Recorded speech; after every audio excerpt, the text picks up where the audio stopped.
श्री गणेशाय नमः।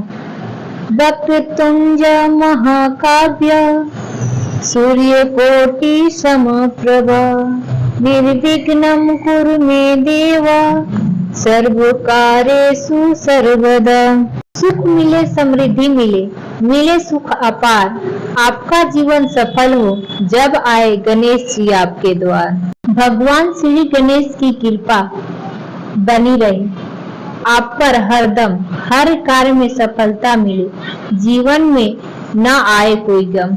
एक बार माता पार्वती ने स्नान से पूर्व शरीर पर हल्दी का उपटन लगाया था। इसके बाद जब उन्होंने उपटन उतारा तो इससे एक पुतला बना दिया और उसमें प्राण डाल दिया।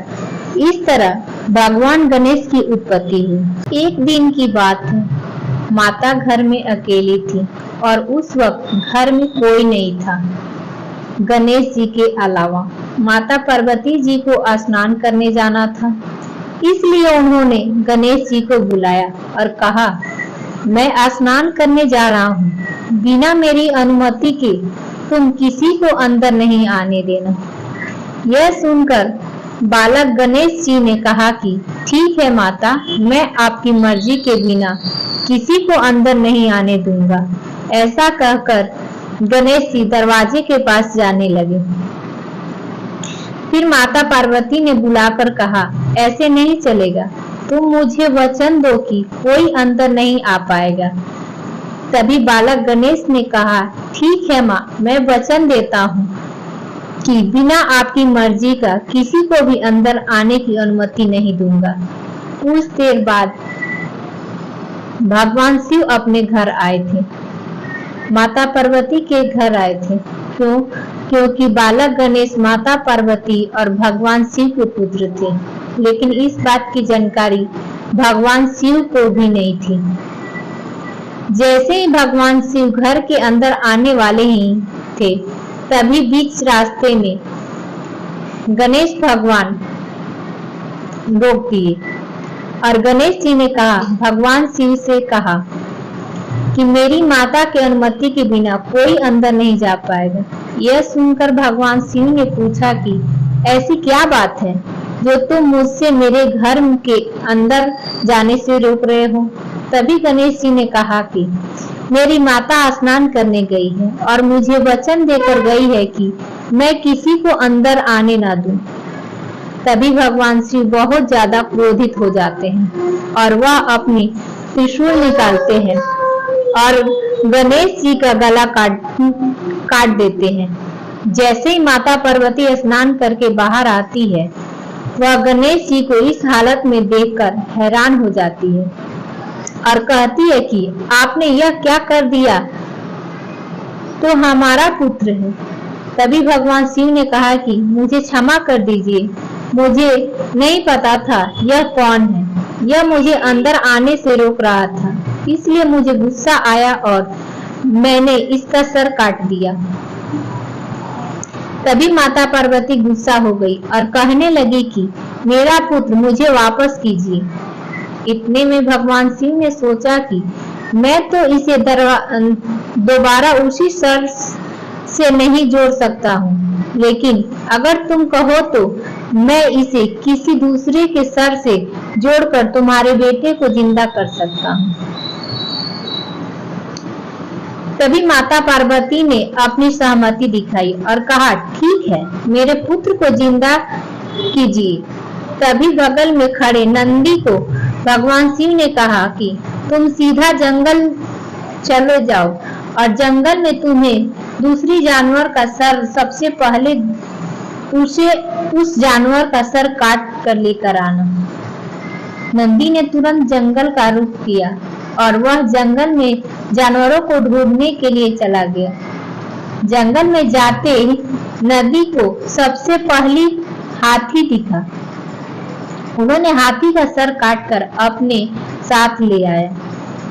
तभी भगवान ने अपने साथी से सर को गणेश के सर पर जोड़कर उसे जिंदा कर दिया। यह देखकर माता पार्वती ने कहा कि मेरा बेटा कैसा लग रहा है। सभी लोग मेरे बेटे को देखकर हंसेंगे और इससे डरेंगे। तभी भगवान शिव ने कहा कि तुम व्यर्थ की चिंता कर रही हो, मैं इसे जिंदा ही नहीं करूंगा बल्कि जिंदा करके पूरी तरह से वरदान भी दूंगा कि इनकी आने वाली सभी लोग किसी भी शुभ कार्य को करने से पहले भगवान श्री गणेश को याद करना अनिवार्य हो जाएगा। तब से लेकर आज तक किसी भी शुभ कार्य करने से पहले भगवान श्री गणेश जी को स्मरण किया जाता है। किसी भी शुभ कार्य करने से पहले, शादी हो या किसी भी प्रकार का कोई चीज, नई चीज या उपयोग करने से पहले भगवान श्री गणेश का पूजन करना अनिवार्य माना जाता है। इसके पूजा के बिना किसी भी चीज की उद्घाटना करना या कोई नया काम करना अशुभ माना जाता है। एक बार की बात है, एक बुढ़िया श्री गणेश जी का बहुत बड़ा भक्त थी। वह हमेशा भगवान श्री गणेश की पूजा और उनकी आराधना करती थी। साथ ही में भगवान श्री गणेश के पर्व के दिन व्रत भी रखती थी और कथा भी सुनती थी। बुढ़िया माई भगवान श्री गणेश का बहुत बड़ा भक्त थी, लेकिन उस बुढ़िया के पास भगवान श्री गणेश की एक भी छवि या मूर्ति नहीं थी। वह हमेशा सोचती थी कि अगर कहीं से भगवान श्री गणेश की मूर्ति मिल जाए तो मुझे उनकी पूजा और आराधना करने में अच्छा होगा। उसके पास सिर्फ एक मिट्टी का गणेश जी की प्रतिमा थी और वह पानी के कारण दिन प्रतिदिन मूर्ति गलती जाती थी। इसी कारण वह हमेशा परेशान रहा करती कि कोई उसे एक मूर्ति लाकर दे दे।